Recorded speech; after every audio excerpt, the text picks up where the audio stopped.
Okay, audio's on, just so you're aware.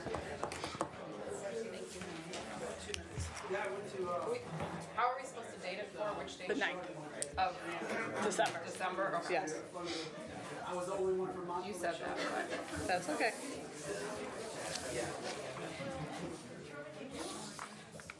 Christy, I did not see this. The Kenston kids are here today, just in case. Got it. I just wanted to, I printed it off just in case.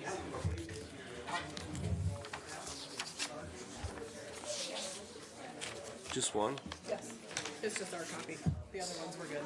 That's some really slick paper. It's slippery. Find out from the engineer's office where they got it. It's slippery. Like it is. It's very slippery. our signatures are just gonna slide right off it.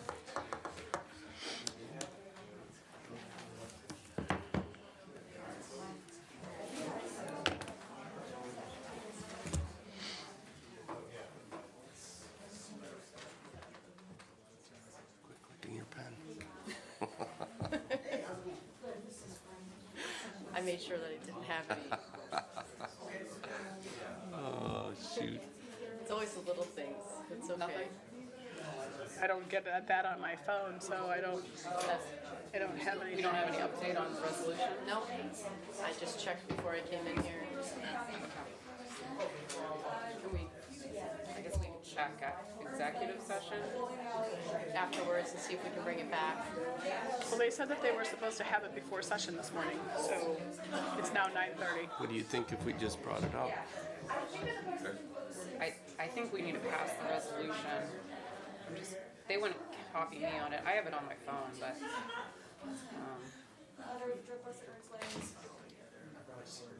Good morning, everyone. Can we start with the Pledge of Allegiance? Oh, wait a minute. Oh, go ahead. That's okay. Amy, go ahead, Commissioner. take it away. You got everybody's Yes, so today, as in session past, we have the class officers from Kenston High School here with us to lead us in the pledge. So with that, I pledge allegiance to the flag of the United States of America and to the republic for which it stands, one nation, under God, indivisible, with liberty and justice for all. okay, if you can make your way to the microphone, I'll do a short intro here. So this was started by Max Yost, who was our previous public relations communications intern, and he's no longer with us, but his legacy lives on.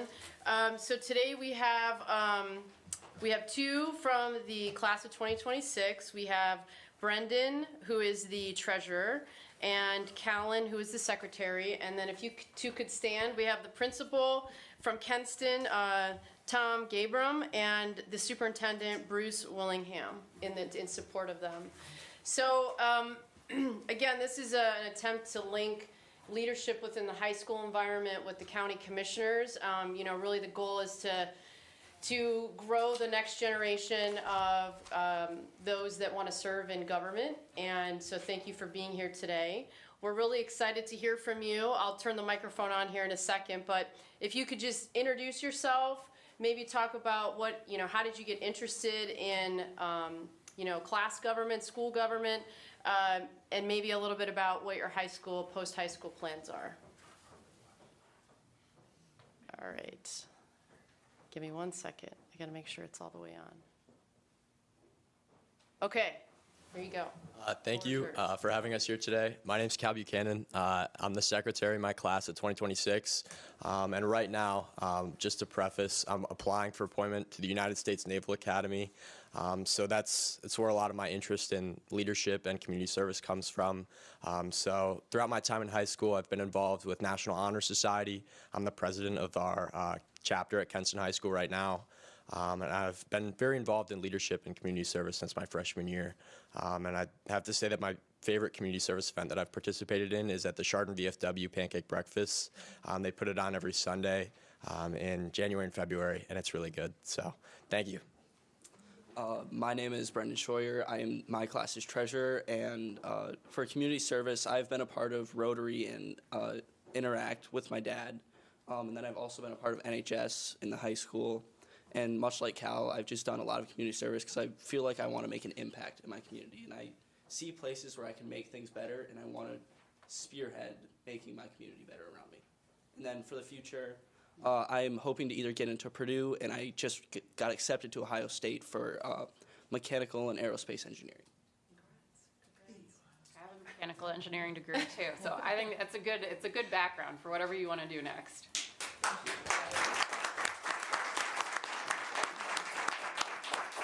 Tom and Bruce, I don't know if you want to make any remarks. We appreciate you coming in support today. Did you have anything you wanted to contribute?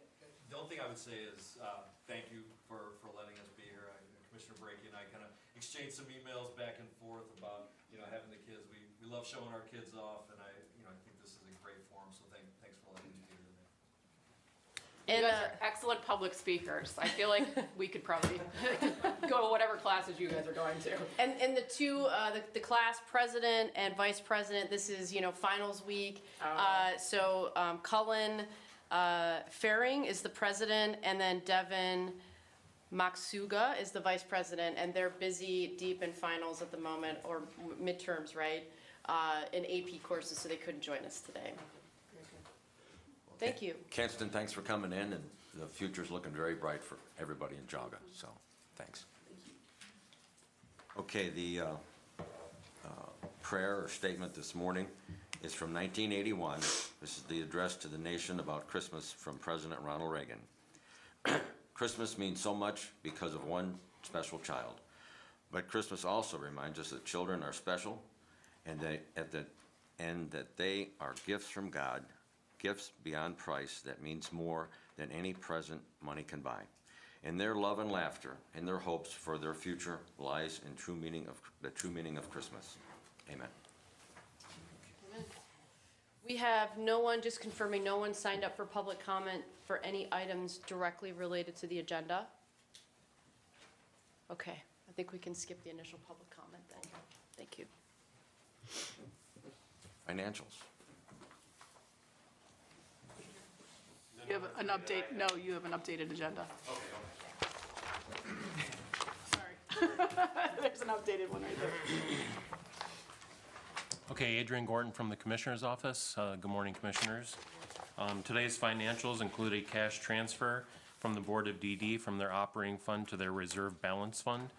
It's a transfer from the Commissioner's miscellaneous operating transfers out account to the law library. There's a transfer from the general fund to the county facility bond retirement fund for the remaining amount of money needed to pay the principal and interest payments for next year for this building on those bonds. Among the encumbrances is a formal contract from the Commissioners to Delta Designs Limited for the high-density storage cabinets for the Clerk of Courts in the new part of the courthouse, and a contract PO from Maintenance to Junction Auto Sales for new 2026 Dodge Ram ProMaster cargo van to be used for HVAC maintenance work. Among the vouchers is $1,782,884.95 from the Commissioner's Office to Infinity Construction Company for pay requests number 26 and 27 of the courthouse expansion project. $433,315 from Community Development to Chardon City Schools for the demolition of old buildings at the new bus garage, paid for by the state demo and site revitalization grant. $580,183.19 from the Engineer's Office to Rania Paving Incorporated for the reconstruction and resurfacing of Butternut Road, as well as crack sealing on various county roads. $106,526.78 from Maintenance to Gov Trust Partners LLC for the Safety Center Visitation Room alterations. And finally, $276,201.82 from the Sheriff's Office to Preston Chevrolet and Hall Public Safety for the purchase and upfitment of 4 new 2025 Tahoe Police Pursuit vehicles. Adrian, can you talk to you about the cash transfer from DD? Is that like an end of the year sort of Yeah. true up? Yes. Okay. So they're just transferring money from their operating fund into their reserve balance fund. And then as they need it next year, they will transfer out of that reserve fund into their various funds, like the residential services and stuff like that they need. I'll move to approve the financials. Second. Any other comment? Call for vote. Commissioner Spitaleri. Aye. Commissioner Brakey. Aye. Commissioner DeBoer. Yes. Thank you very much. Thanks, Adrian.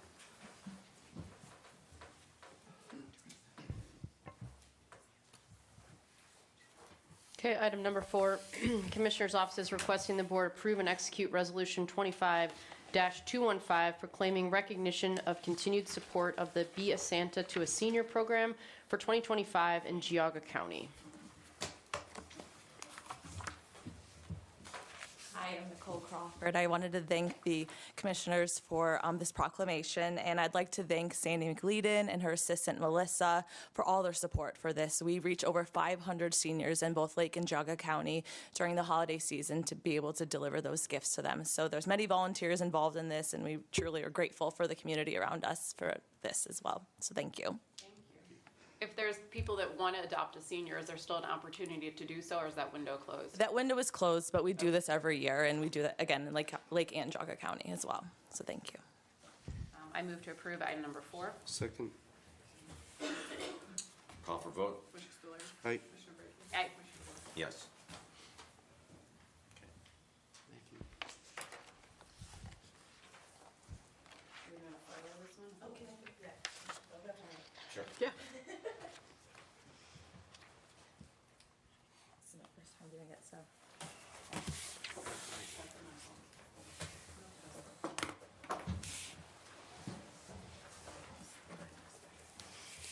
I'm gonna probably stand down so I don't get anybody sick.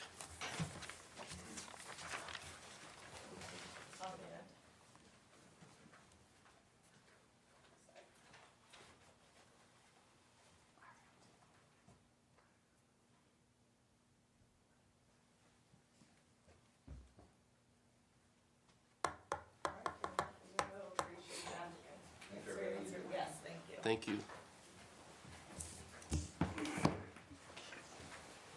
Board of Elections.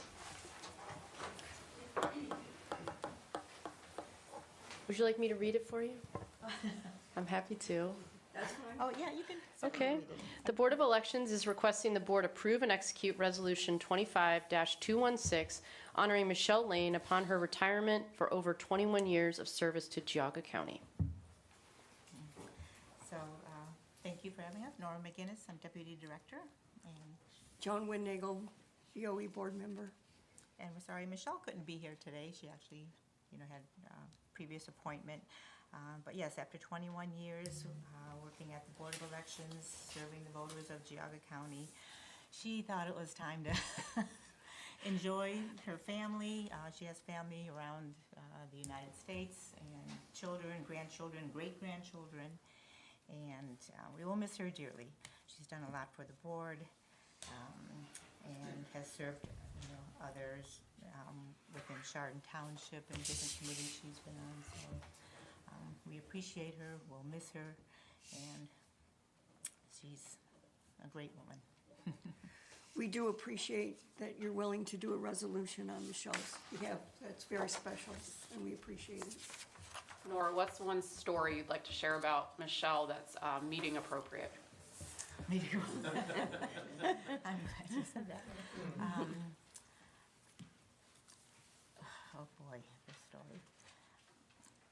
I think it was before she became director. She was actually deputy director, and the previous director had left, and she just encouraged me, and it's more of a personal story, to move into the deputy position, and she just shared how the two of us together worked so well together up front. When I was absentee supervisor, she was registration supervisor, and she was just always there for all of us, but especially starting in a new position. And she took the jump, went into the director's job, and because of her inspiration and good words and thoughts, moved me up as well. So I'll be thankful for just her optimism. She makes us laugh. She keeps us on task. We're gonna miss her.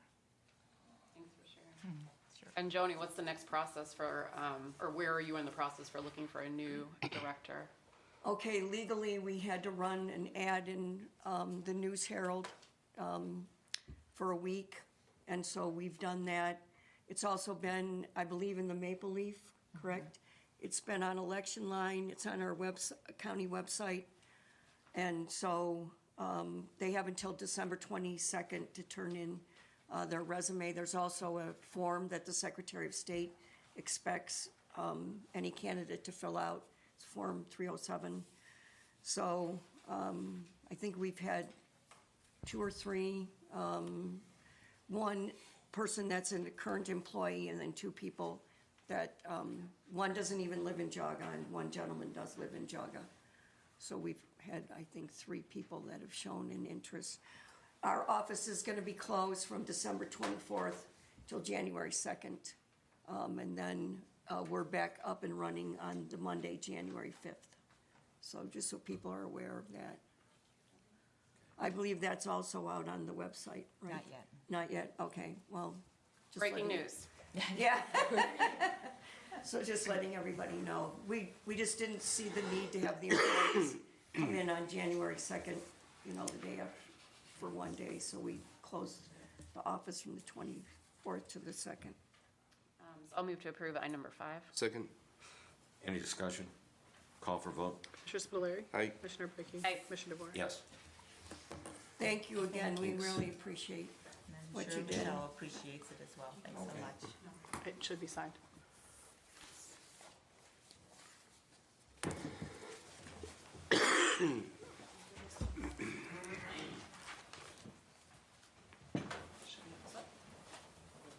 Merry Christmas, everyone, and thank you. Thanks. Merry Christmas. Merry Christmas, John.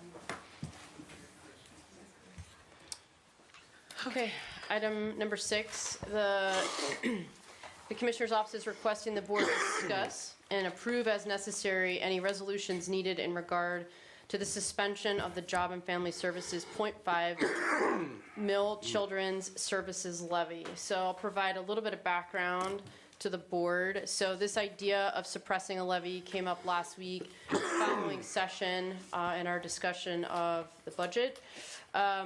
Following session, I emailed Auditor Walter to ask him, you know, what the procedures are for doing such an action should the commissioners decide that they wanted to take action.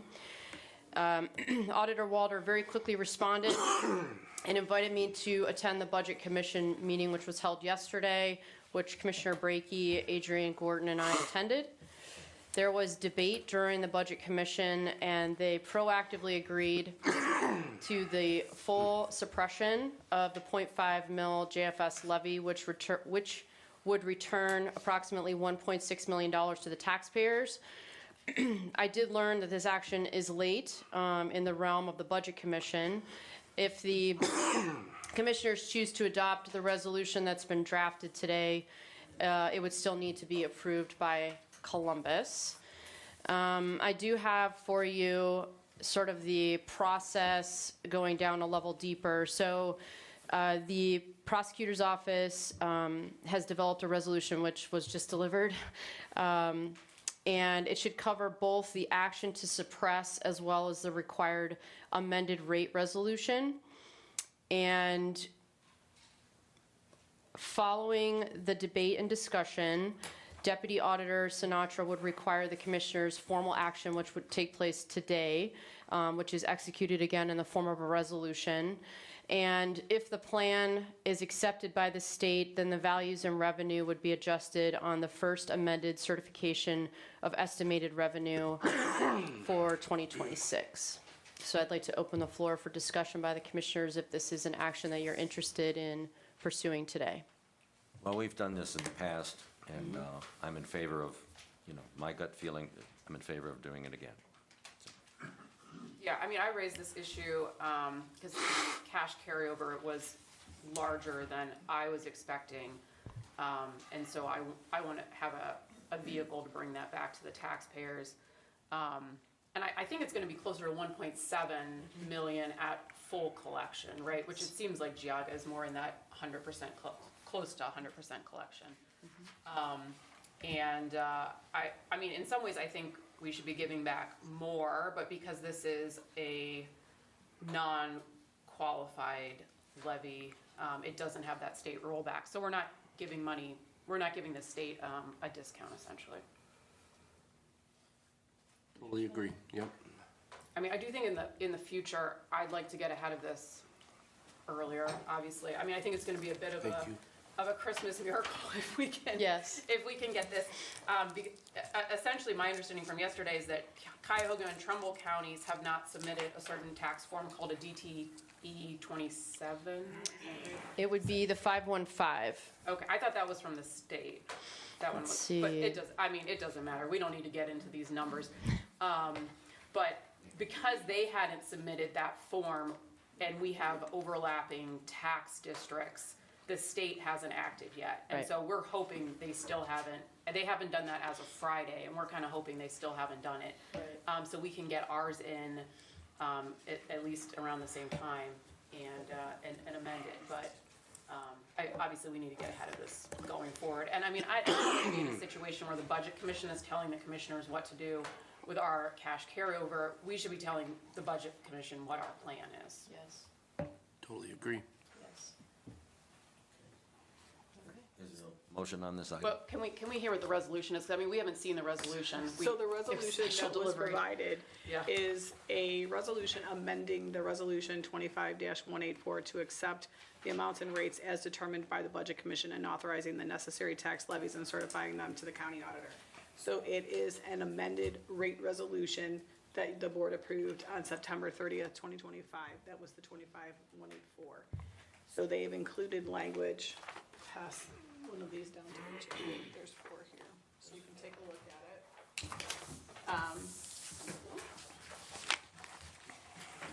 So this would be to the previously adopted tax budget for the next succeeding year, fiscal year commencing January 1st, 2026. The tax budget, the commissioners previously certified its action approving the submitted tax budget to the county commissioners together with an estimate by the county auditor for the rate of each tax necessary to be levied by the commissioners and what part thereof is without and what part within the 10 mil limitation. The commissioners adopted resolution 25-184 on September 30th, 25, accepting the amounts and rates as determined by the Budget Commission based on the submitted tax budget. Those amounts and rates were thank you. accepted and sought to be levied and set forth in resolution 25-184. Whereas at the December 9th, 2025 meeting of the Board of Commissioners, the Budget and Finance Manager, Adrian Gordon, presented PowerPoint slides titled 2026 Permanent Appropriation to the County Commissioners. It was presented that the unencumbered carryover balance for fiscal year beginning January 1st, 26, originally projected and presented to the Budget Commission was $6,669,334, together with projected 26 revenue of $47,813,129. The total anticipated resources available for fiscal year beginning 26 was submitted as $54,482,463.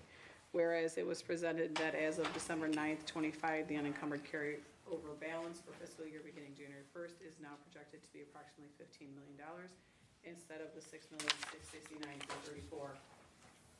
Given the disparity between the original projected unencumbered carryover balance of the $6,669,334 and the now projected unencumbered carryover balance of approximately $15 million, the commissioners, through the county administrator, Amy Bevan, finally brought this matter to the attention of the Geauga County Auditor, Charles Walder, on December 10th, 2025. And whereas on December 15th, 2025, the County Budget Commission met in regular session and discussed this issue with representatives from the County Commissioners of Geauga, including Commissioner Brakey, County Administrator Bevan, and Budget and Finance Manager Adrian Gordon. Whereas on December 15th, 2025, the County Budget Commission took action to suspend collection of the half-mil Children's Services levy, most recently authorized by voters on May 6, 2025 election for tax year 2025, collectible 2026, in order to provide property tax relief to the taxpayers of Geauga County. Whereas the County Budget Commission has been a leader across the state of Ohio by holding taxing entities accountable for excess cash carryovers and providing millions of dollars of property tax relief to Geauga County residents for years. Whereas given the cash carryover that was only recently discovered by the Board of Commissioners, some of the property tax revenue set to be collected by the county for the tax year 2025, collectible 2026, is not clearly required by the 26 tax budget adopted by the Board of Commissioners. Therefore, be it resolved that the Board of County Commissioners of Geauga County does hereby resolve to amend Resolution 25-184 in order to approve the action of the Budget Commission and mitigate the surplus that is the result of the recently projected $15 million unencumbered carryover balance for fiscal year beginning January 1st, 26. Be it further resolved that the Commissioners hereby resolve to amend Resolution 25184 in order to suspend collection of the half-mil Children's Services levy most recently authorized by voters on May 6, 25 for tax year 25, collectible 26. Be it further resolved that there be and is hereby levied on the tax duplicate of said county the rates of each tax necessary to be levied within and without the 10 mil limitation as follows. And they included the Schedule A and Schedule B, which is inside and outside tax mil limitation. Levies. And be it further resolved that the clerk be and hereby directed to certify a copy of this resolution to the county auditor immediately. I mean, there's some language in there I could do without, but we're sort of in the midnight hour, so I'll move to approve the resolution Second. as presented. Any discussion? Call for vote? Commissioner Spitaleri? Aye. Commissioner Brackey? Aye. Commissioner DeWark? Yes.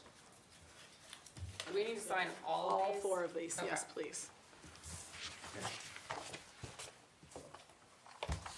Morning, Shane. Good morning. Shane Hajar with County Engineer's Office. Do you guys need a minute to sign or good to go? We can listen and sign. Okay, We're multitaskers. good. All right. Item number 7, the County Engineer's Office is requesting the board approve and execute the agreement to extend contract execution date with Geauga Highway Company by an additional 30 days for the asphalt resurfacing of Gingrich Road, County Highway 34, Section A, in Burton Township pursuant ORC 153.12. Shane, I can guess why you need the extra 30 days, but can you give us a little explanation? So oftentimes at the end of the construction season, we look at our budget. We were just talking about budgets. And if we have a carryover, do we put out a year-end project to encumber those funds? And initially, we made the necessary bidding procedures to do that. And then upon closer review of our 2025 budget, it was unnecessary to encumber those funds. So our intent is to extend the contract execution process into 2026 and encumber in January. The schedule hasn't changed. The project would still start in May of 26. Okay, got it. I'll move to approve item number 7. Second. Any more discussion? Call for vote? Commissioner Spitaleri? Aye. Commissioner Brackey? Aye. Commissioner DeWark? Yes. Thank you very much. Good day. Thank you. Christy, really quickly, can I take one of these copies so that we can keep this moving and have it I have to scanned? sign it. Okay, all right, I have to sign it. okay. On the bottom. Good morning. Morning. All right. I am here, the Planning Commission is requesting the board approve and execute the final plat for the Samuel Whiting Survey. It's replat of sublot 15, creating sublot 15A in Chester Township on Whiting Drive. It's a proposal to consolidate 2 parcels under one ownership totaling 1.485 acres. Again, creating sublot 15A, and it was approved at the December 9th Planning Commission meeting. I move to approve. Second. Any more discussion? Call for vote? Commissioner Spitaleri? Aye. Commissioner Brackey? Aye. Commissioner DeWark? Yes. And that is this right here. Oh, it's marker time. Oh, yes. My signature. I have to sign twice. Hi, Celesta. Morning. I'm at the age where I gotta actually take my glasses off to read, so. Oh, no. I am Celeste Mullins, I'm the recorder for the Geauga County Recorder's Office. I am number 9. The Recorder's Office is requesting the board approve and execute the computer system and software license sales agreement, including Schedule A, life cycle agreement, Schedule B, software maintenance, Schedule C, hardware, services, Schedule D, remote access, Schedule E, hardware, software services, Schedule F, the hosting service, and to further authorize the president of the board to execute Schedule G between the county and Fiddler Technologies for cash receiving, indexing, and image imaging system for a 5-year term beginning January 1, 2026, at the rate not to exceed $50,000 per 12-month period. Celeste, I know we've had a lot of discussion about this already, but for people that are new to it, can you give us just a brief summary of the technology and the process so far?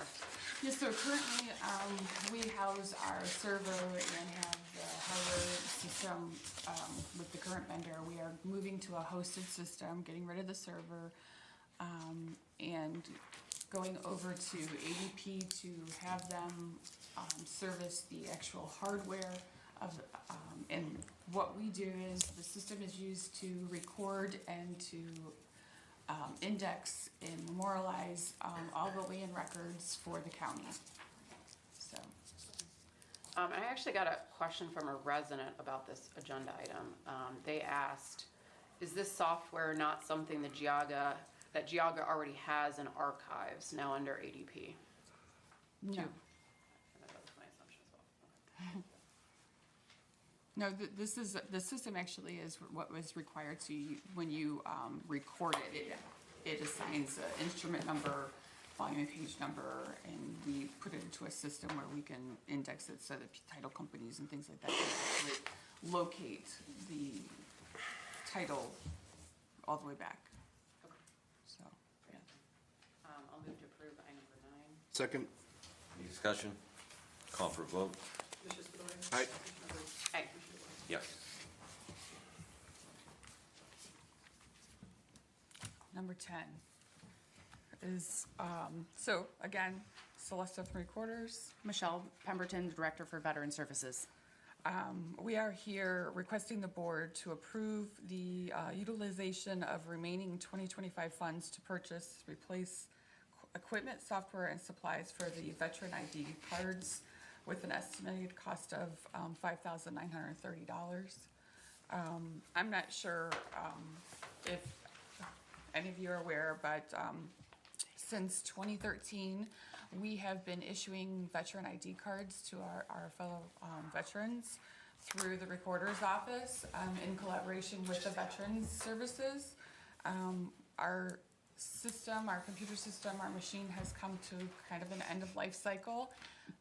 We've kind of milked it along here, and you know, it has the same that whole time. I mean, that's a pretty good life, right? Yeah. Okay. So we were, I reached out to Michelle, and we decided, or hopefully decided to work together again to replace this machine so that we can continue to do this. Also in hopes of going mobile to hopefully reach out to the veterans that are unable to come into the office as well, so. Yeah, I mean, that might be a good thing to do at like Ralph, your like Veteran Sports Fest, to have that service, or other events that are for veterans, like there was the event at Our resource fair. yeah, like at Guido's, yeah, Yes. those sort of things. And Michelle, could you just talk about, you know, the positive ways that folks are able to use those Absolutely. cards? Most of our veterans are eligible to receive a veteran's ID card through the VA healthcare system. There are some of those veterans that do not, are not eligible or cannot make it to the VA due to health concerns, various reasons. This has been a tremendous instrument for our veterans, especially our seniors that do not want to travel outside the county.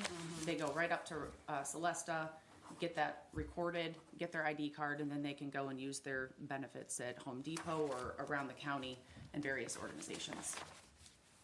The only question I had about this was ADP approval, so are we, Yes. we're gonna approve this now and then, I already do have ADP approval, Oh. I just got it yesterday though. okay, so all right. would I was you like, to see no, it? it's, I believe you, I just didn't see it in the packet, so I just, I can make sure that you get a copy of it. I trust you. I see, I mean, I can see it, I don't have any of my readers yet. Give me a few years. So I'll move to approve item number 10. Second. Any discussion? I think this is important and it's the right thing to do. So call for vote. Commissioner Spudler. Aye. Commissioner Brady. Aye. Commissioner DeBoer. Yes. Thank you. Thanks for coming in. Very interesting, these revolving chairs today. This is like. I was like, I kind of. Good morning. Good morning. How you doing, John? Good, Good, good.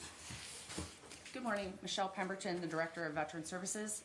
Speaking on number 11, the Geauga County Veteran Service Commission is requesting the board to approve the utilization of the remaining 2025 funds to purchase a dog tag engraving machine for $17,956 and to have a donated 1889 42 star flag professionally framed and for display in our office. This was something your board approved, I assume? Yes, the board had approved, and we, unlike most of the offices, cannot carry over our funds. So anything that we have remaining at the end of the year, we would like to utilize for veterans specifically until it goes back into the general fund. And the dog tag machine, I've been on the commission now for almost 15 years. This has been something long that we've sort of put on our wish list years ago. And now that we have the funds, we have tons of veterans who can get a dog tags on Amazon, but they won't do it because they don't want their information going out there for you know who to collect. So this is something that we've been striving for a number of years, and it's like an ID card. It's great. You have it in your wallet, you carry it around, you forget about it sometimes. But dog tags are something that these veterans can hang on their neck and hear jingle when they're walking. And it's a constant reminder to them of their service to this country. And we just really feel strongly about that. And it also is going to be, along with Celesta, we will be able to use it to go out to our various organizations, to the nursing homes where a lot of our veterans cannot get out to our agency, just to remind them that they're not forgotten. Yeah, I like that. And it is a portable machine, so it's easy to carry. And our office will have a major list of everyone that gets a set of dog tags. And if they lose them or want to get another pair, they can come back to the office, but they will have to pay a couple dollars for it, which we cannot keep that money, so that will go to the Veterans Food Bank. So it's helping all our veterans all the way around. Great. I move to approve item number 11. Second. Any more discussion? Call for a vote. Commissioner Spudler. Aye. Commissioner Brady. Aye. Commissioner DeWark. Yes. Thank you Thanks for very coming much. in. Christmas. Yeah, Merry Christmas to you.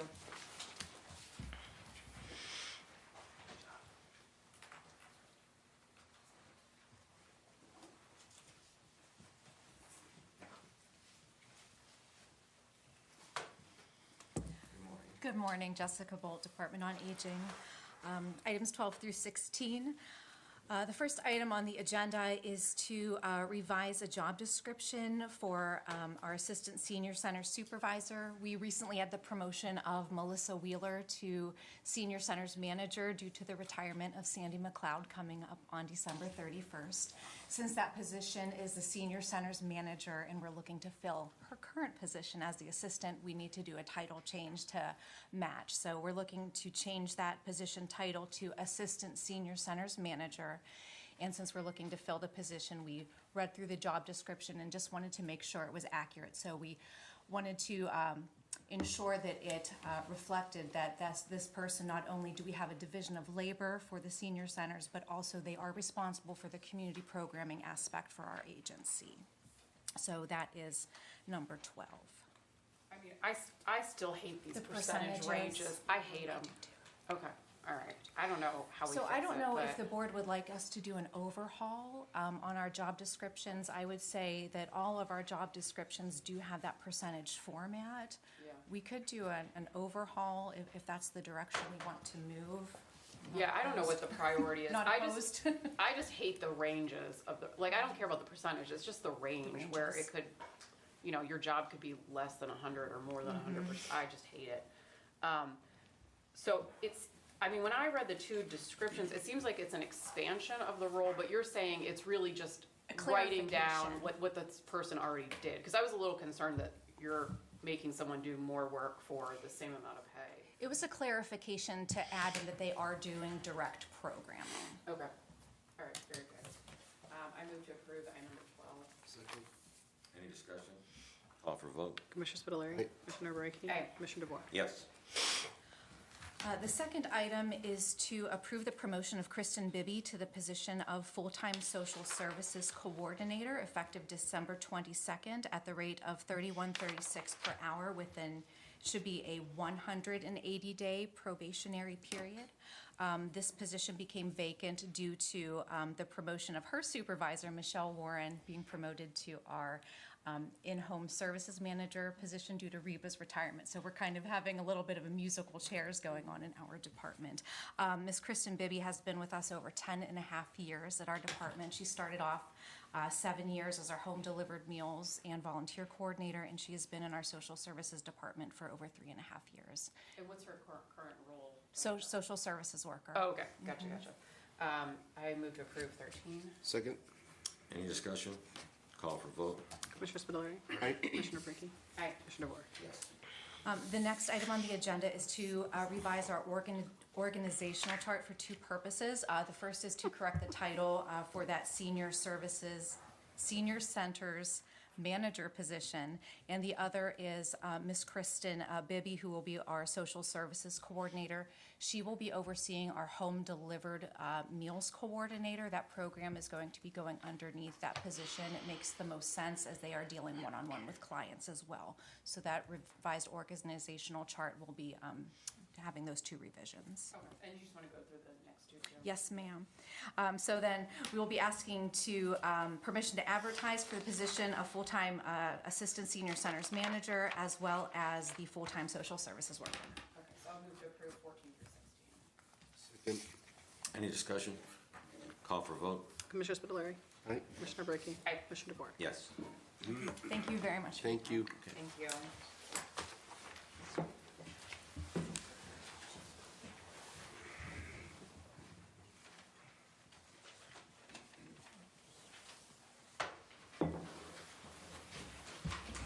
Good morning. Good morning. Elaine Walkamaki, Community and Economic Development. I did not grab an updated agenda. I believe I'm number 17. You got it. Agenda? You got Okay. it. All right. Community and Economic Development is requesting the board terminate the three-party contract between Geauga County, Roland and Amy Foliart, and Lowe's Enterprises LLC for the demolition and site revitalization of property at 15180 Munn Road, Newberry, as the property owners no longer desire to meet the requirements of the Ohio Department of Development Demolition and Site Revitalization Grant Program and are requesting the county terminate the contract. Second. Any discussion? Call for vote. Aye. Aye. Yes. Thank you. Thank you.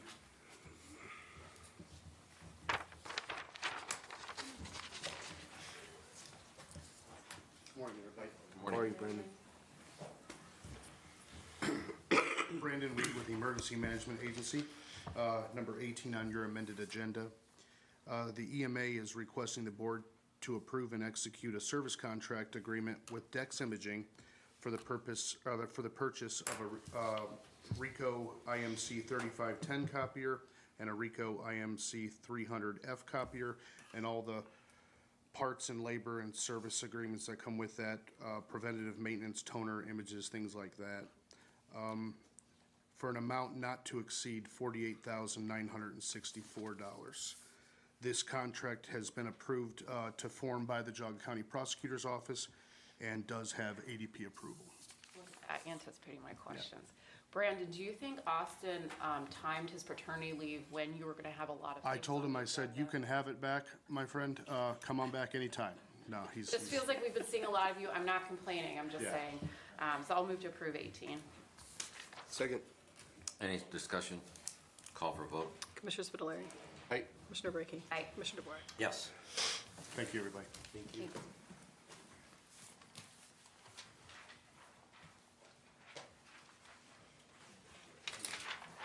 Good morning. Morning. Lou.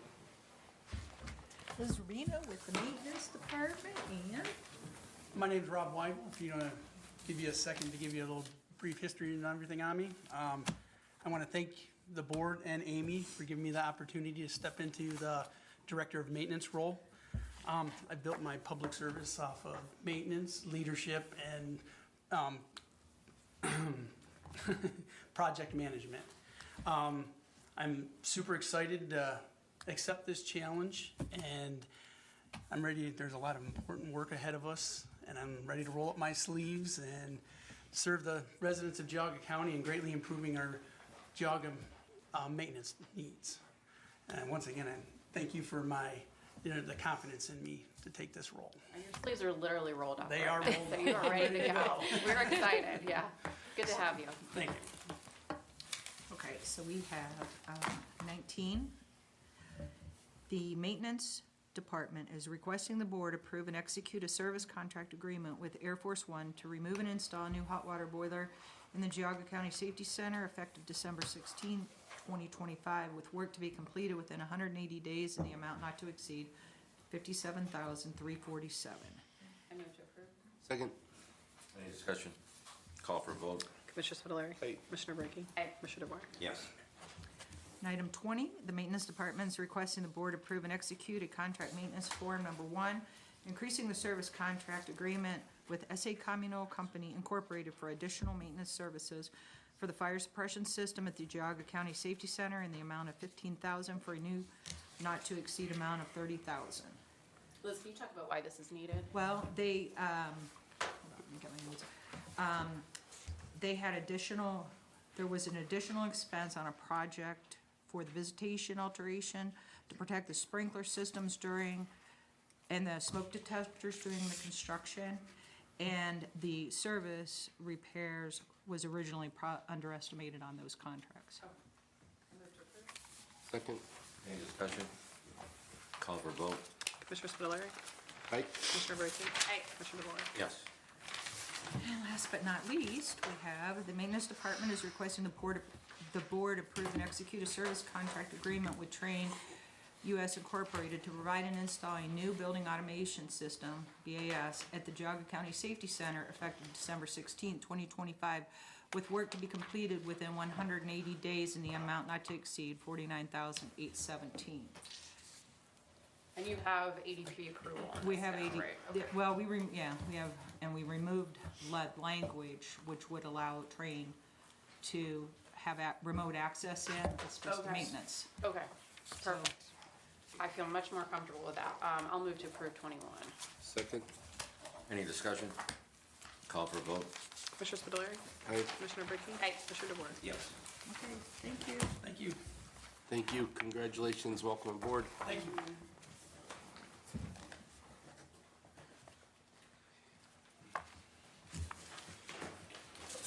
Morning. Morning, Nick. Nick Goris, Water Resources.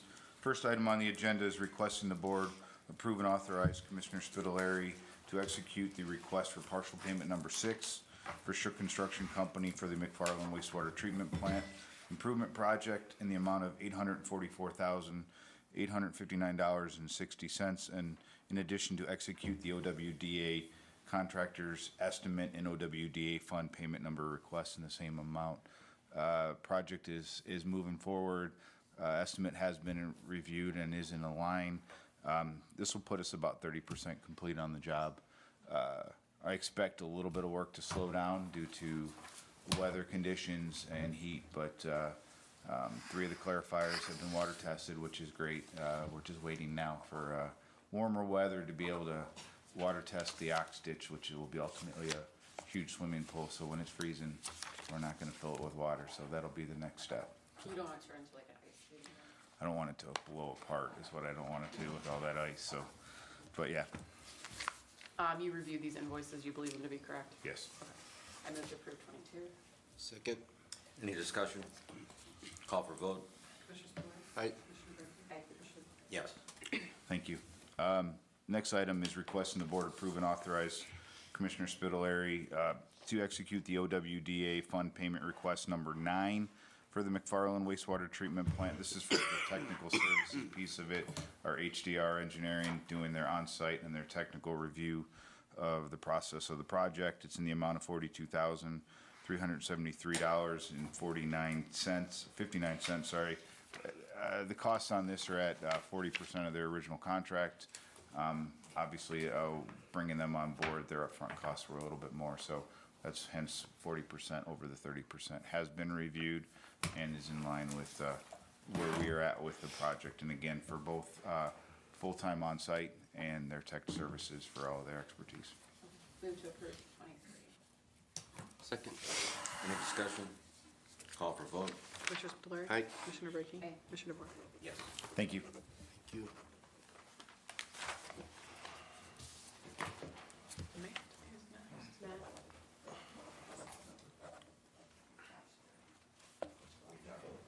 Pull the podium out.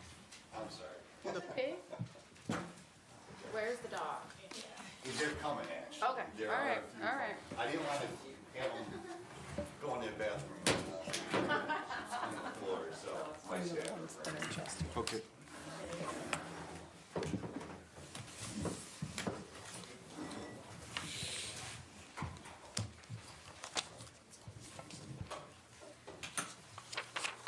This is all new to me computerized, and Frank, actually, would you give me a clicker? I didn't even know that existed, so. Thank you.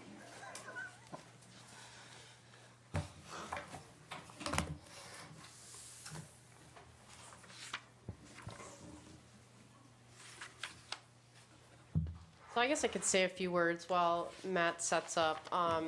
So one of the things is, Matt is an early adopter, which is, someone that leans in. And I felt like in talking with him, he was very excited about getting in front of the board just to give you an update on his operations, some improvements that have been made over the last year, and just kind of a state of the state with regards to the dog warden. So I think it lends a lot to his leadership. And his initiative to kind of be first in this arena, providing the board with an operational update. So that means we'll hear from more departments? We're hoping, yes, yes.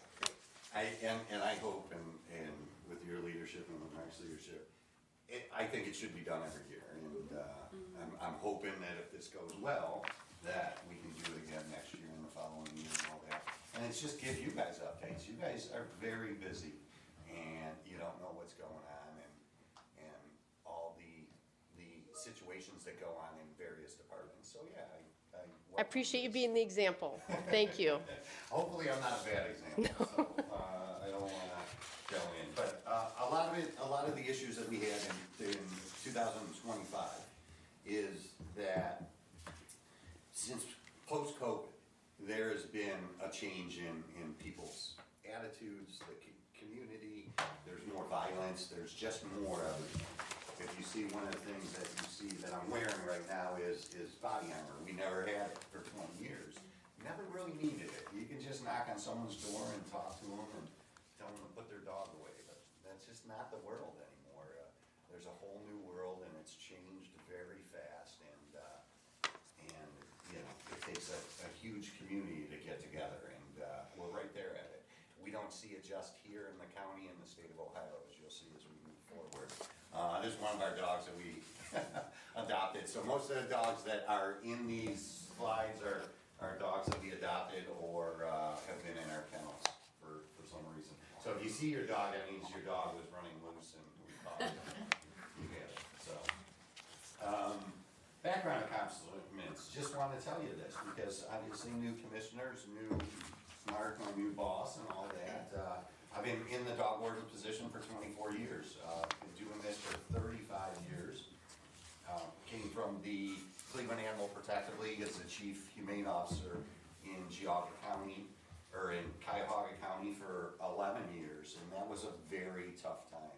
Come out here, more slow paced, easygoing, and I love this community. It's just a great community. I actually moved into Geauga County once I got here in 2004.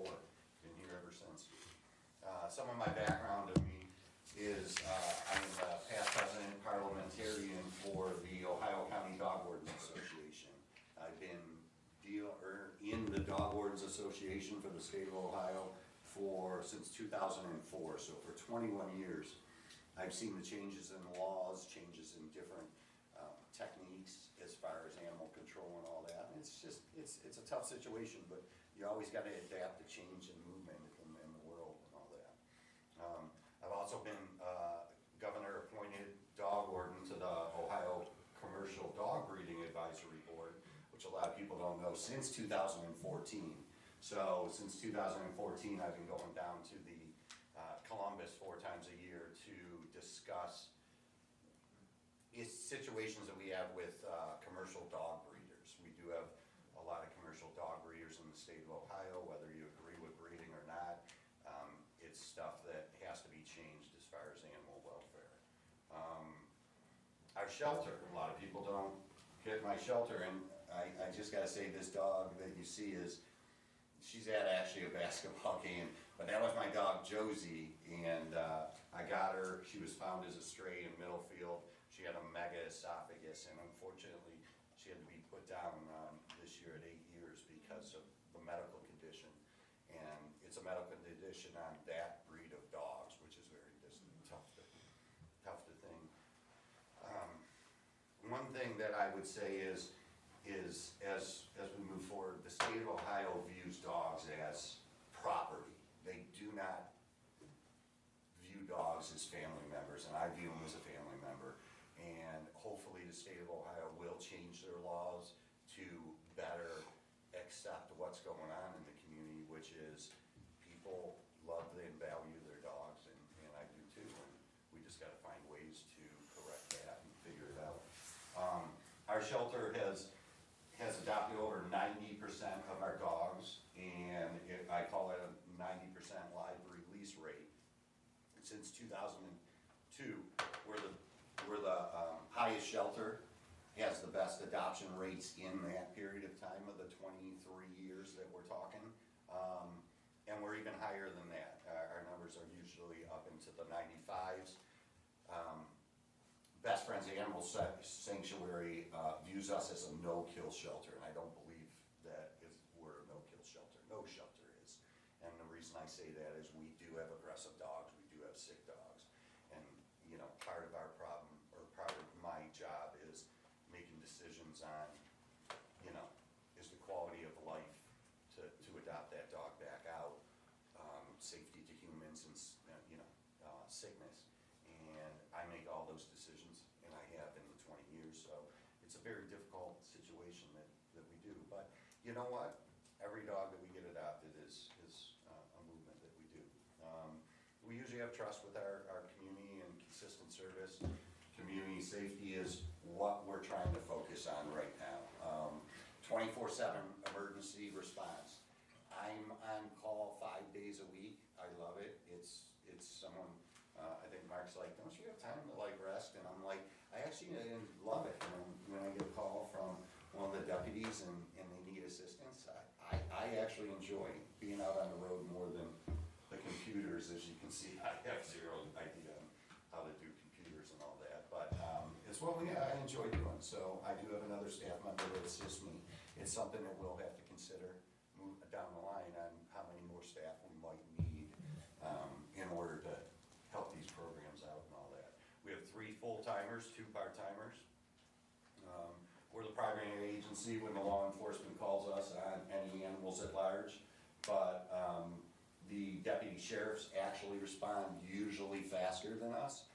Sunday during the snowstorm, deputy sheriff actually was able to pick up a stray dog that was pretty much very sick in the weather, and he was able to bring it back to our shelter. So the working relationship is just amazing, and helping out each other, and it's just come around where it's just been a great program that we've been working with and all that. Things that we're new on is dog health emergencies, public safety threats. Dog health emergencies, issues that the whole state is having a problem with is dogs that are in the house when people die. There really is not any law that tells you, or there's no governing authority to say, hey, it's the dog warden's responsibility to come take that dog, or it's a humane agent, or it's law enforcement. These problems have plagued us for years. With the collaboration with the prosecutor's office, with the sheriff's department, we believe that we have the ability now to apprehend these dogs, which we have. We've taken about, we've had about 5 or 6 people pass away that we've been able to take the dogs. other owners through avenues and theirs, but a lot of it is that the Ohio law needs to really wake up and figure out how we can help these animals, because they're not personal property. You can't just leave them in those buildings. So some of the things that we have, as you see, is we have body armor for our officers. We've upgraded with that. The radios, and I have my radio here and all that. Radios we haven't had, and we just got them this year again. It's great. I'm able to listen to all the information on where a dog is being run down the street. Yesterday, I think on 44, we had two German Shepherds running up the street by the hospital. And by the time I got out there, sheriff deputies were able to find out where the animal was. But I was able to listen to the radio and all that. I'm still not good at going on the radio because I'm afraid to say something that I'm not supposed to. So I don't know all the 10-4-5s or whatever those numbers are and all that. But I'm learning, I'm getting it. And usually most of the deputies know that I'm just gonna say, hey, this is man at Dog Ward's office, can you like, so they're very understanding with that, with radios. We do have cameras, which Frank has come down, him and Joe had came down and helped us with our cameras. We now have outside monitor cameras, so we can have license plate identification because we get dog dump-offs all the time. And that has helped immensely to be able to find out who dumped it and why they wanted to dump it. We also have security in our building. You know, we handle a lot of cash, and the reason why we handle cash is, you know, in years past, we used to get people that would buy a dog, or they'd get their dog out with a check and they'd bounce it.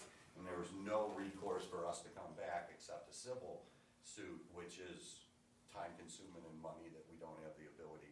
So we have now had security cameras in there to keep an eye on that, make sure there's no theft or anything in office.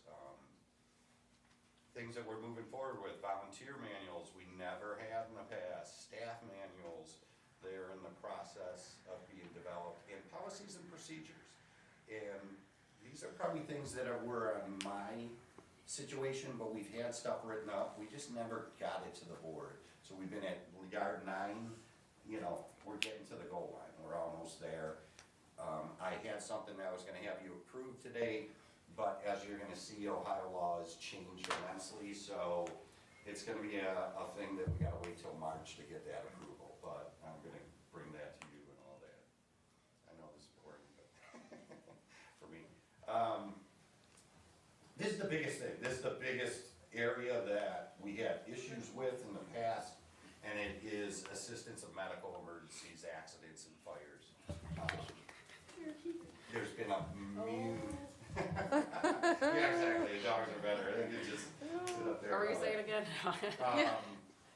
The biggest thing we had is, and the biggest things we had is medical emergencies. People are getting sick all the time, or that. They forget about their animal. They forget that their animal is in the car, or they don't have someone to come get it. And the question was, who do we do? This dog, as I'm showing you right now, is this was Smokey, as we called him.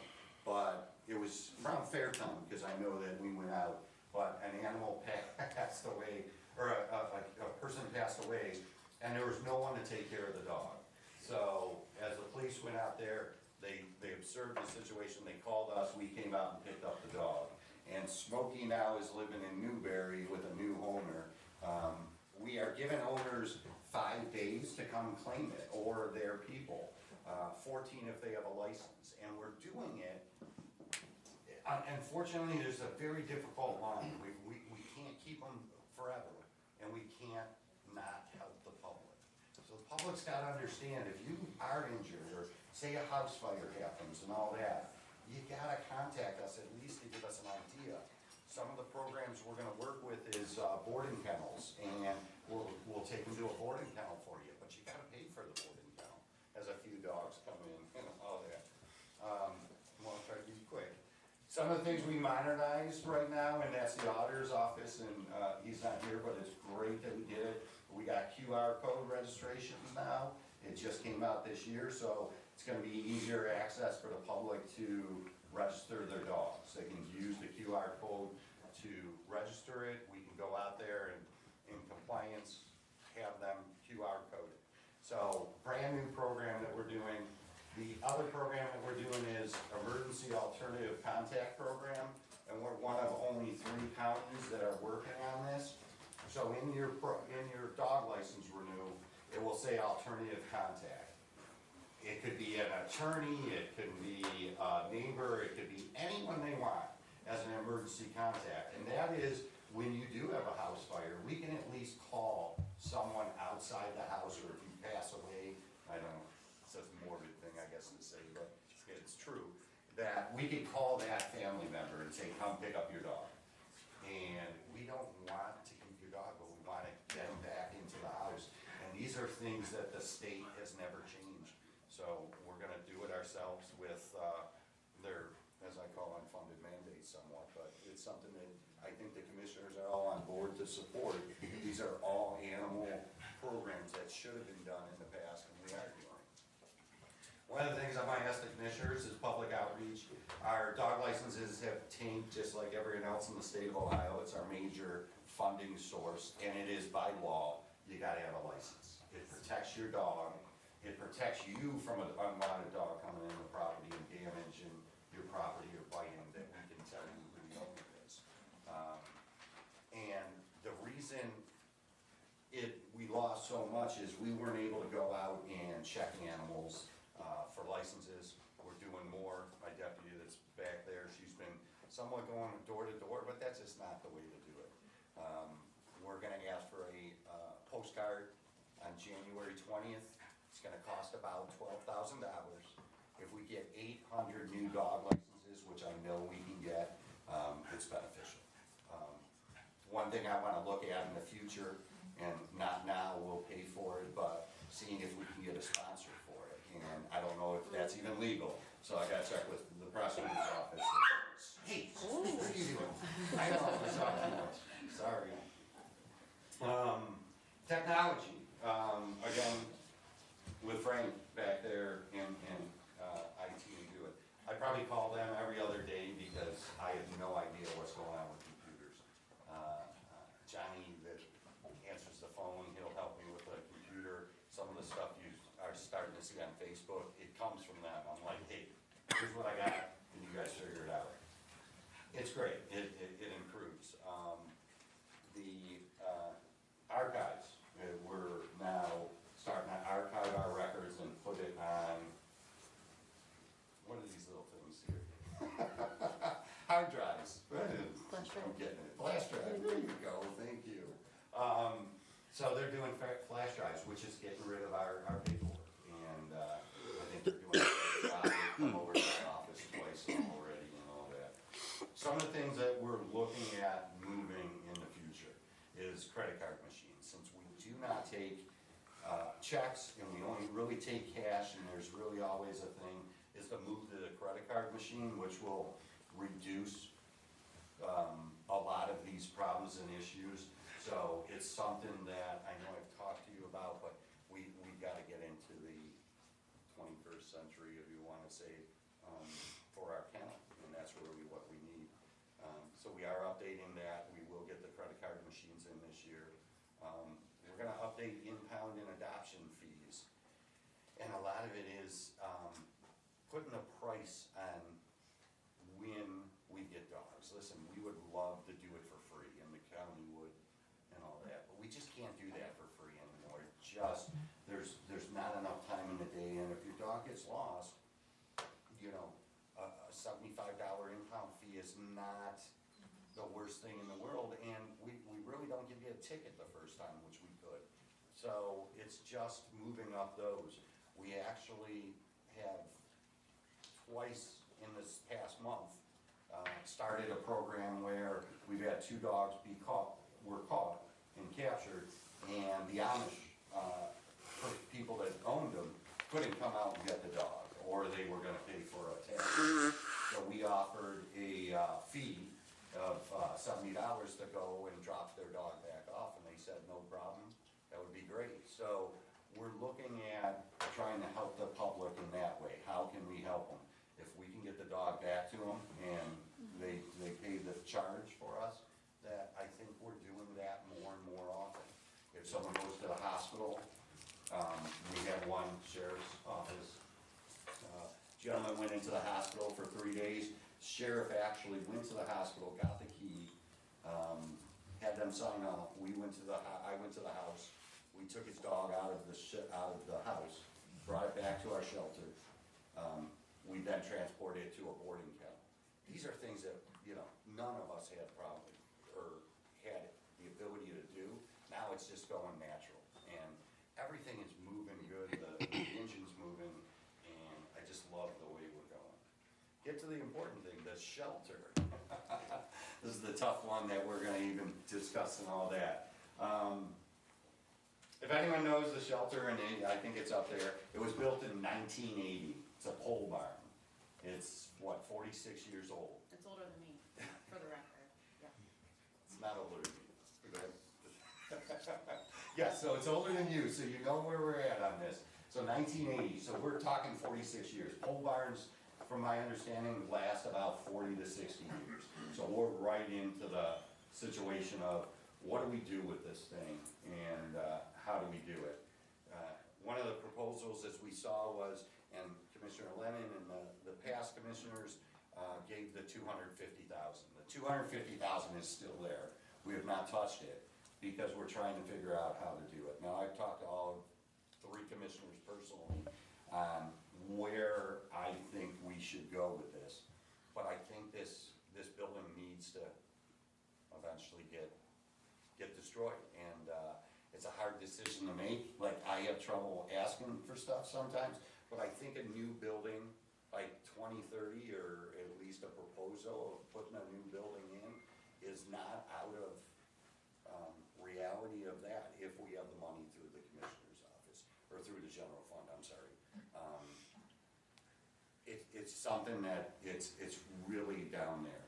The architect has come by. I think they're gonna give an approval or a quote to you guys on what they have. As I talk to that person, listen, let's talk about a new building. Let's talk about where we can go. I've actually talked to a company about what we need to at least get us 5 years out.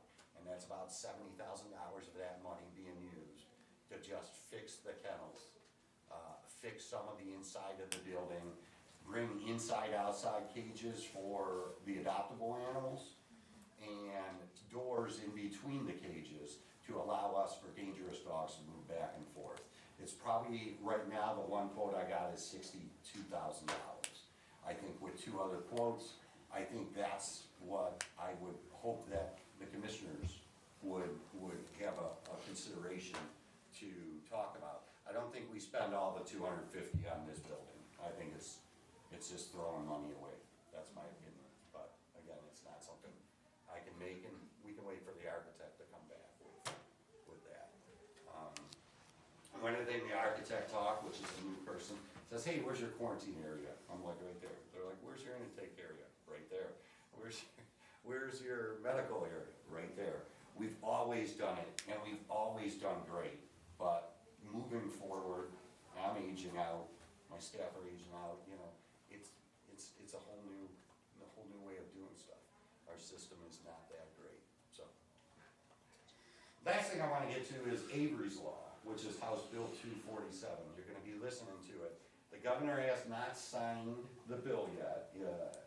Avery's Law, just to let you know, is named after a girl that was attacked in Columbus area.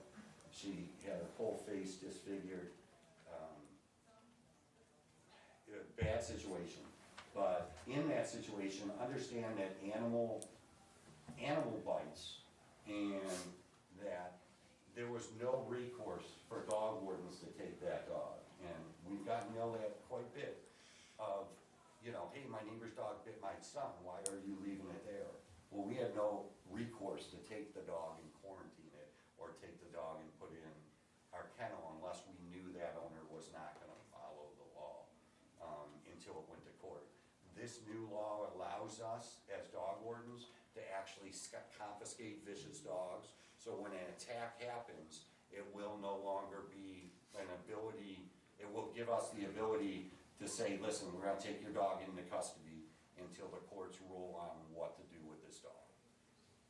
There are way too many, I love animals, I mean, taking care of animals and all that, but there's way too many bites that are happening nowadays. And you could say it's the owner, you could say it's the dog, it's a little bit of both, but you know what? It's a scary situation out there with some of these dangerous dogs that we're dealing with. We have, I believe, 10 known dogs that have unprovoked bit someone, that are still out there, and they don't have insurance, and it's just a sad situation. So it has changed all our codes. So every code that we have, 955, I can recite of them, 22, and I've been doing it for 25 years. All those codes are changed. I have no idea. I'm not even gonna be able to learn them within like 2 years, but I'm gonna do it and try. But it's gonna give us more ability to do it. It also stops a free dog bite in the state of Ohio. So if your dog unprovoked goes out and bites someone, you could be charged with a 4th-degree misdemeanor, and you could possibly lose your dog or go to jail. But you know what? It's something that we are seeing bad owners have dogs that they're not taking care of, and it happens. So instead of always going after a dog, we're gonna go after the owners. By the way, I forgot to mention, so most of this law was created in March of this year, and if anyone knows anything about state law, you can't get state law to pass in for 2 to 4 years, if never.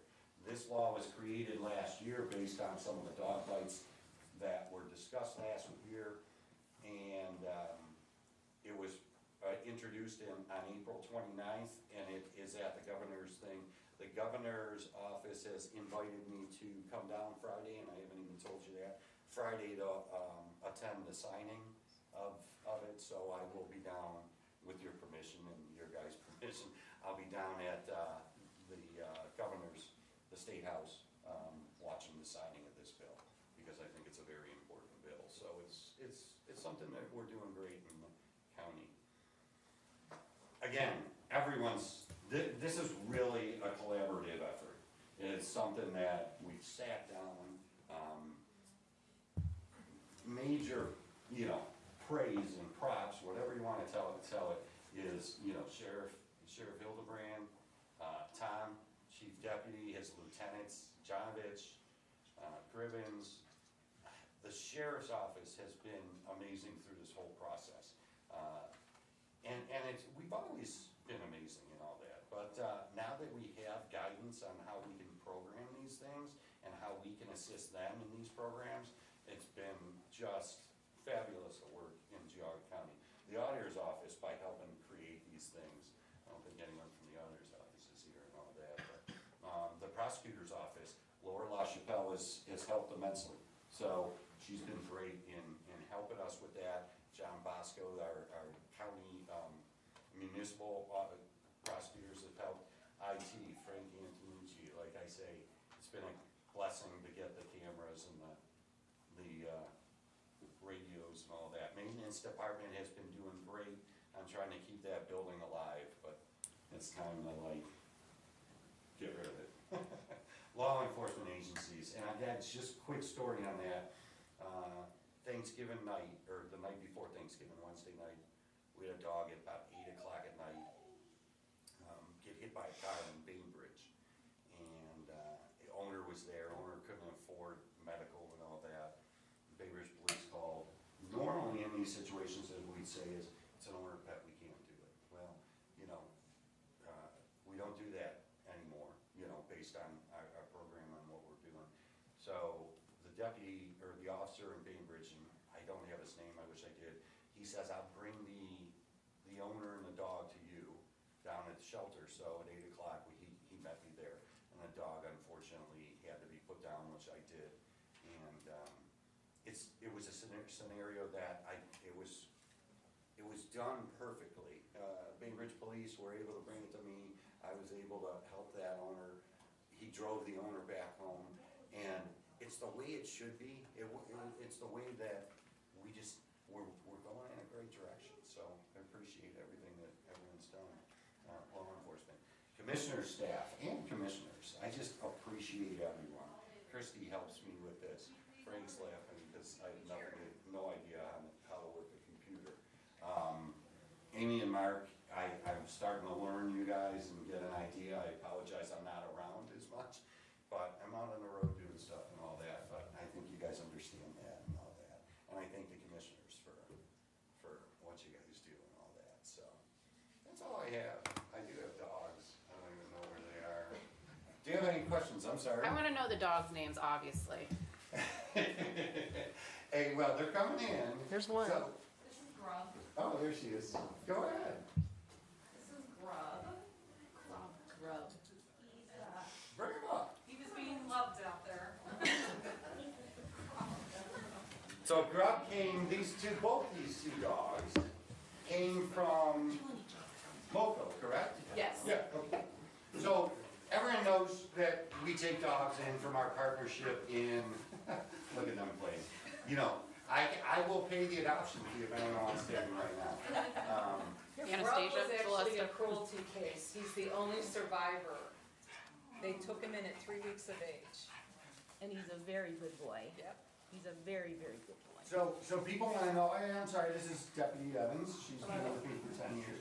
Lisa Lowry, she has been, I've known her since the Cleveland APL days, so been around. She used to be at Channel 3 and all that, so. To let you know about this, Tennessee, they actually came in this weekend with 21 dogs. And they have dogs left and right, and they need homes for them all the time. They actually bring them to our facility, so we don't pay anything. They fix the dogs, they medically treat the dogs. We adopt them out for $200. They actually came down, spent 3 days, I believe Bass Lake put them up free at their lodge. We adopted out 12 dogs, which is, at $200 is $2,400. So that money goes directly to our shelter, which is like a circle of life. We help their dogs get lives. The money then is spent on our dogs that we pick up here to get medically treated. So it's a circle of life. It's a free system, and it's really saving these little dogs. I love it because you can yell all day and these guys just want to wag their tails and all that. This is what we're about. This is, I came here. So Grub and what's the other one? Who do we got? Grub and who? I don't know. Texas. This is Texas. And they're both, what, 5 months old about? Yep. So they're both puppies. So they left with, I think, 5 dogs. How many dogs did they end up taking? No, they took 3. Three back. Two of theirs, and then they took one of ours. Yeah, they took one of ours, which we had in the shelter for about 3 months. So it's a partnership. It's not just coming in, but this is what I live for. I live to get dogs homes, and the law enforcement aspect side is great, but it's also there. Any other questions or anything? All right, well, I don't wanna ask this question, but I'm going to. Can you plug the puppy's ears? But we get those weekly dog warden reports, and it seemed like this year there was more euthanasia than. Yep. I just want to say this, as your new commissioner and you've been here a year. What I do appreciate from you, and I know that all the commissioners have been great, everyone's been great, but you've been helping the shelter. I think you got involved right when you came in and you had to make some hard decisions. And I love that you have the ability to look at that and see what's happening. I'm glad you saw that, and I'm glad there, because I did not mention that. We have a higher rate. I think we were at 10 dogs last year, 9 dogs. We're probably at about 19 dogs right now. And a lot of those dogs have been the owner pets that we've gotten. Bainbridge Police brought that dog in. We had to put it down. I had another court-ordered dog that needed to be put down because it bit 2 people. And we're gonna see an increase in the next few years. Not a lot, it's just, what we're trying to do is help the public. And the one thing I've always believed in, we had one guy that passed away, and we took his dog, and it couldn't walk, and it was well, I shouldn't say for him, he was already passed. I put it down, and the family members said, thank you for being caring and all that. And it's stuff like that that we never did in the past, so we are gonna see that. But I do appreciate the hard questions that you mentioned and all that, so, But we're not seeing like dogs that aren't adopted that you're putting down, or it seems like you're doing more of a service for community members that need kind of an emergency yes, situation. and that's why it's a great question, and I'm glad that you mentioned it, because, yeah, that is the reason why. It is more, and I will isolate those, break them down next year of how many we euthanized that we got in as strays, and how many that were. I don't wanna know. None. I don't like to read that euthanized number. I'm always like, Everyone hates it and all that, but I see you got a dog, what is that? it is a dog shirt. I wore it for the occasion. They're wearing Christmas hats and scarves and sweaters. Well, thank you. I thank all three board members, I thank everyone. Any other questions? I mean, I guess the other thing I wonder about with that 250,000 and the life of the shelter, I feel like I can't have a serious conversation with these cute dogs going on, but. We can put one in. Yeah, I want a dog, and then I can talk serious. Which one do you want? They're both bouncy. I don't think either one's gonna snuggle. But, you know, if we're gonna be spending, you said about $75,000 on kennels, is that something that can come to a new shelter, or is that kind of a sunk cost that we'll have for 5 years and then that's it? And if that's the case, should we be looking at a shorter timeline to, I've been to the shelter recently. It's not in great shape. I mean, I know it's for dogs and, but we do have employees that work there too. And I just wonder what's the best use of our tax dollars when it comes to the shelter? And I also know you've gotten donations from estates and so forth. And I wonder how that could factor into getting a new shelter. A lot of it is in, the next program we'll come up with, and I'll talk to you, is, the things that we talk about is increasing dog license fees next year. Our funding is based on probably 25% is coming out of donations that we have, that we gotta collect. And it's something that a county agency probably shouldn't be doing all the time, is asking for donations for the animals and all that. And you don't have a 501c3 associated There's with the no shelter? 501c3, and I think Okay. we discussed it, is maybe we should consider going down that road. Yeah. A 501c3 to fund that facility. Yep. And have that ability.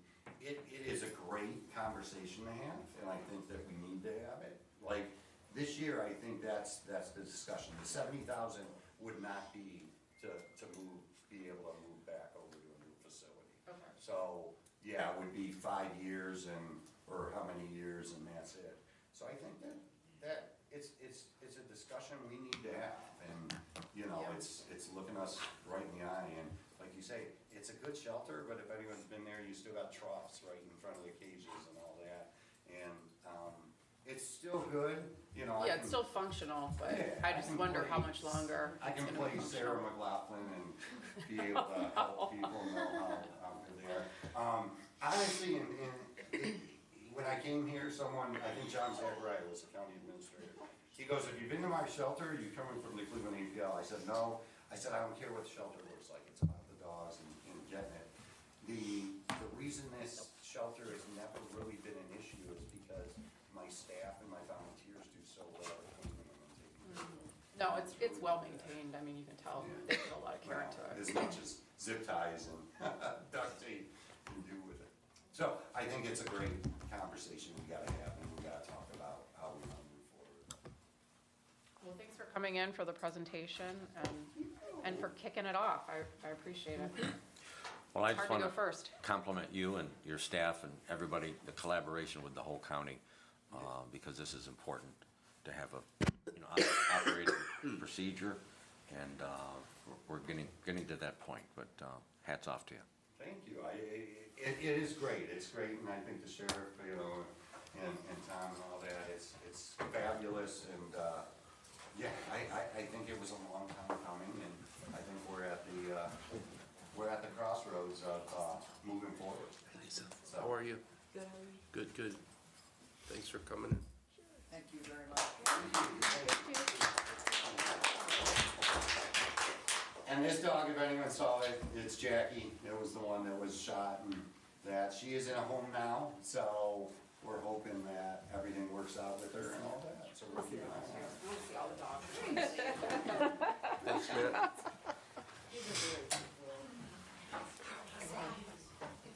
Okay, thanks, what do I gotta do here? Oh, where is it?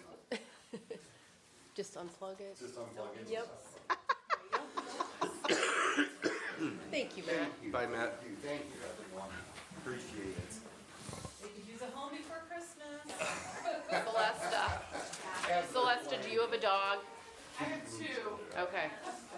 Matt always says it's better to have 3 than 2, right, Matt? Is that what you say? Like, if you have 2, better to have 3. If you have 1, better to have 2. And they say, like, statistically, 4 is better than. Don't push it, Matt. Okay. Thanks, everyone. I have one item for board discussion. Wait a second. So, the one item I do have for board discussion is about the fire alarm monitoring for the courthouse addition.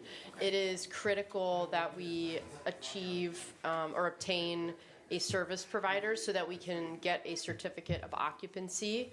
And so Mark has been working with me along with the maintenance department to look at different vendors that can provide services, what their timelines are.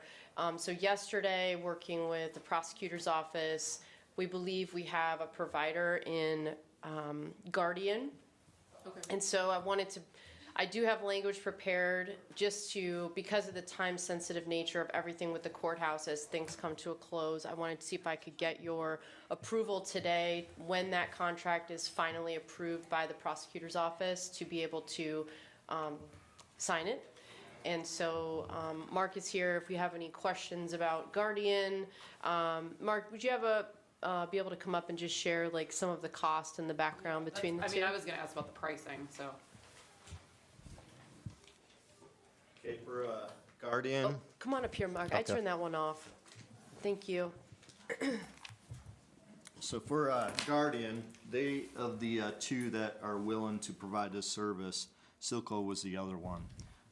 Guardian is offering a 3-year contract, and they require a 50% deposit.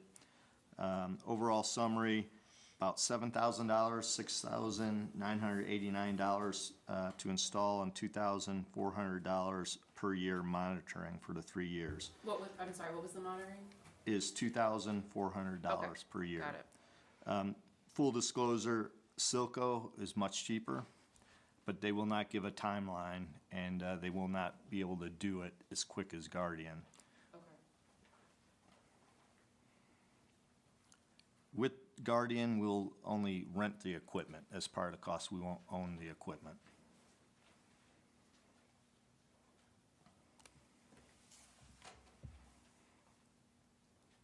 The total cost will amount to $14,978 for the 3-year contract.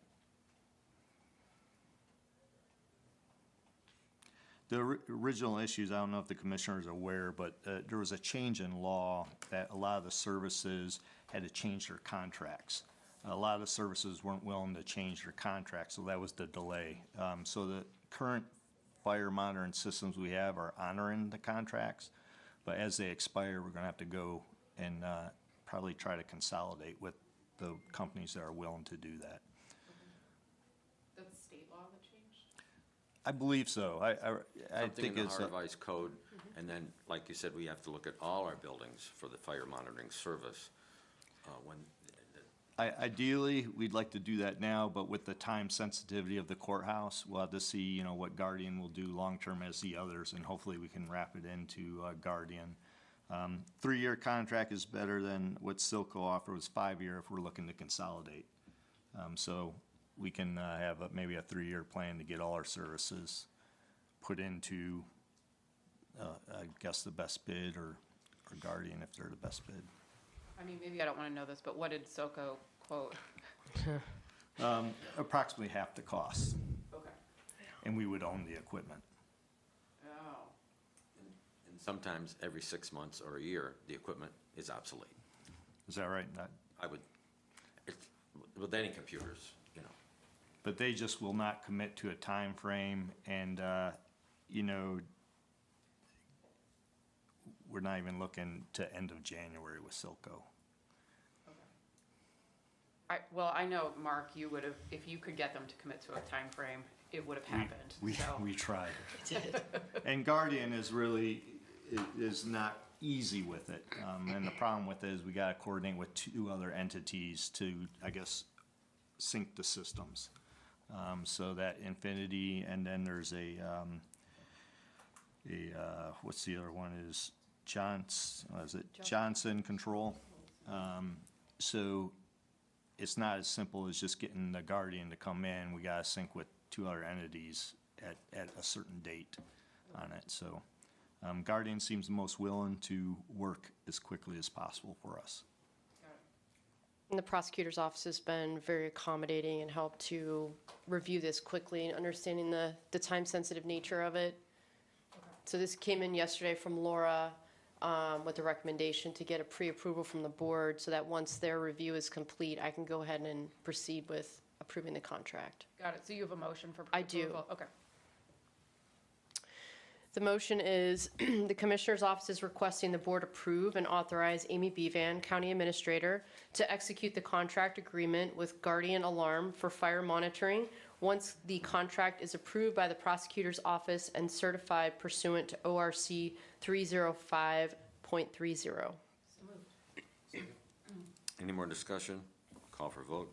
Commissioner Spudler. Aye. Commissioner Brackey. Commissioner DeWort. Yes. Thank you. I do not have any other items for board discussion. Thank you, Mark. Anything else from the board? Oh, the only thing I meant to say when we talked about the JFS levy suppression is just to thank the auditor's office and the prosecutor's office because they had to work very hard to figure out these mechanics and do it on a tight time frame. So I just want to thank all those employees that put in a lot of time. Absolutely. Okay, moving on to public comment. Item number 26, those wishing to make a comment or ask a question on matters of concern, please raise your hand to be called upon. Begin by stating your full name and address, and you will have up to 3 minutes to comment or ask a question, and you are kindly asked to refrain from disorderly or disruptive conduct. Is there anyone wishing to make a comment? Yes, ma'am. Gail Rusi, League of Women Voters. Just 2 things on that JFS levy suppression. I don't see Mr. Swenson here today. Is he aware of this happening? Yes. And then the other thing is it went from, am I correct, 6 million to 15 million cash carryover? Adrian? Is that the correct? That was the estimate, yes. Yeah, estimate, Yeah, of course. So there is an amount that the financial system produces that I'm stuck with. But at every budget commission, at every permanent appropriations, I try to state what the approximate cash carryover will be based on the facts that are going on at the time, and that was approximately 15 million. Yeah, and so that's just a huge jump. Just wondering if something happened during that time, they received unexpected revenue. You're welcome to talk with Adrian afterwards if you'd like. Thank you, ma'am. Anyone else? Yes, sir? Okay, go ahead.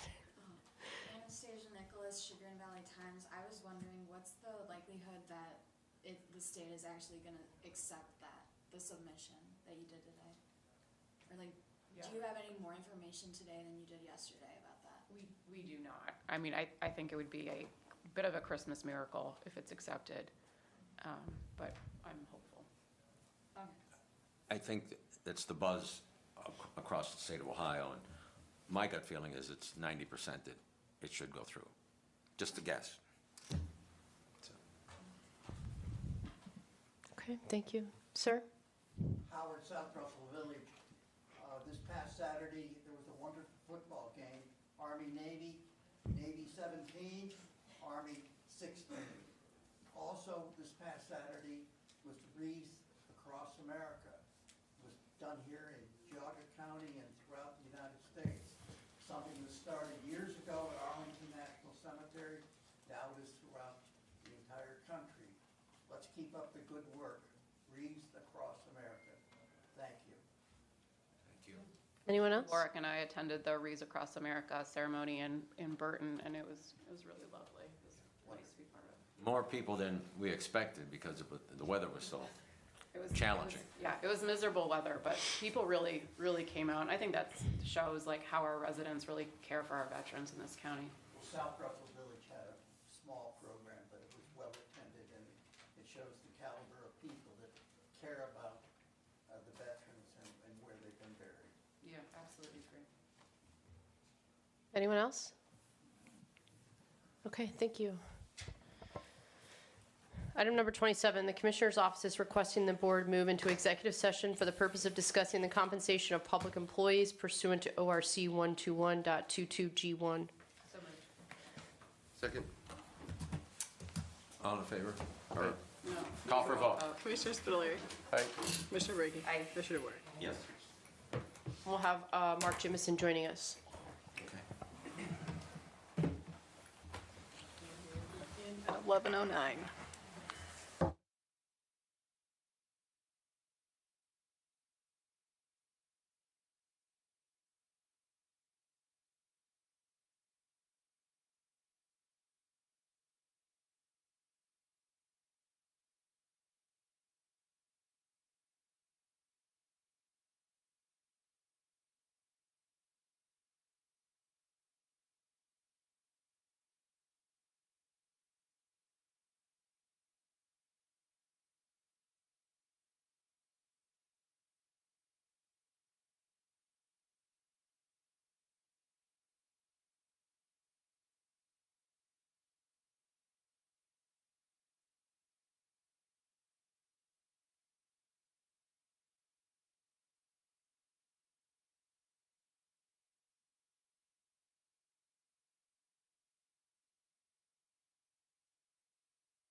Three Stooges routine, just going around in Oh, on the circles. language? Oh, okay.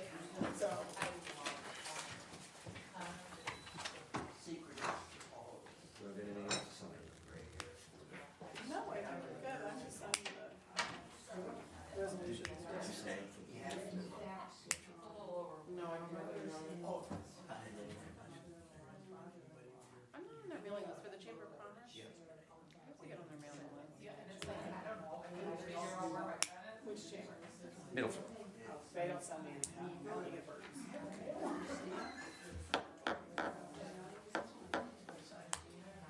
When I went there to do a presentation on 250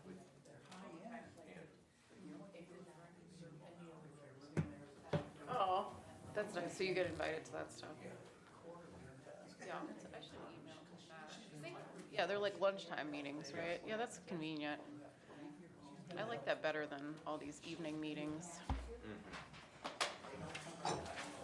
Okay, I'm ready.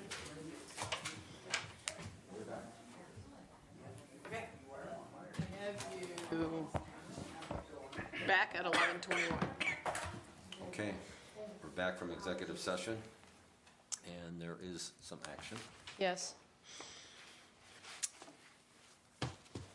The proposed action is to approve a 3% increase for 2026, effective with payroll number 1 dated 12/21/25, to adjust the wage scales and compensation of the non-bargaining unit employees, current and active, under the hiring authority of the Board of County Commissioners, with the exception of the Department of Job and Family Services, including current job postings, effective with the first payroll, adjusting the hourly rate by rounding to the nearest penny so that departments and elected officials can plan and budget accordingly. And why is JFS pulled out? Because they operate on a state calendar, Oh, so he will that's come right, I back knew that. usually in May or June to request their increase. Because they operate on the state calendar year, which starts July 1st. Got it. So they'll request the same increase we're giving now. Is that, okay, got it. Thank you. I'll move to approve. Second. Any more discussion? Call for vote. All right, Commissioner Brackey. Commissioner DeVore. Yes. We're good? We're good? No further items. Okay. Is there a motion to adjourn? I make a motion to adjourn. Second. All in favor? Aye. Aye.